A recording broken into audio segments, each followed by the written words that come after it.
હિંમતનગર ખાતે પ્રજાસત્તાક દિનની પૂર્વ તૈયારીના ભાગરૂપે રિહર્સલ યોજાયું.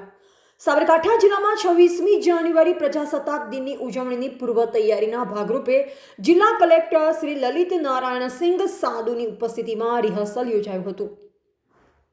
તારીખ 26 જાન્યુઆરી 2026ના રોજ પ્રજાસત્તાક દિનની જિલ્લા કક્ષાની ઉજવણી APMC pharmacy college campus Motipura Himmatnagar ખાતે કરવામાં આવનાર છે. જિલ્લા વહીવટીતંત્ર દ્વારા જિલ્લા કક્ષાની ઉજવણીને ધ્યાને લઈ કાર્યક્રમના સ્થળે તડામાર તૈયારીઓ કરવામાં આવી છે. જિલ્લા કક્ષાની ઉજવણીની આખરી તૈયારીના ભાગરૂપે જિલ્લા કલેક્ટર શ્રી લલિત નારાયણ સિંઘ સાધુની અધ્યક્ષતામાં પ્રજાસત્તાક દિનની ઉજવણીનું રિહર્સલ કરવામાં આવ્યું. આ રિહર્સલમાં સૌ ઉપસ્થિત દ્વારા રાષ્ટ્રગાન તેમજ તિરંગાને સલામી આપવામાં આવી.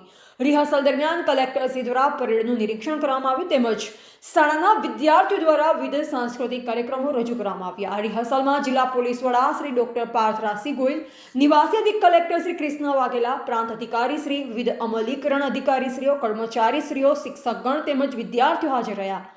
રિપોર્ટર જયેશ ઠાકોર સાથે શૈલેષ પટેલ, જિલ્લા બ્યુરો ચીફ, સાબરકાંઠા.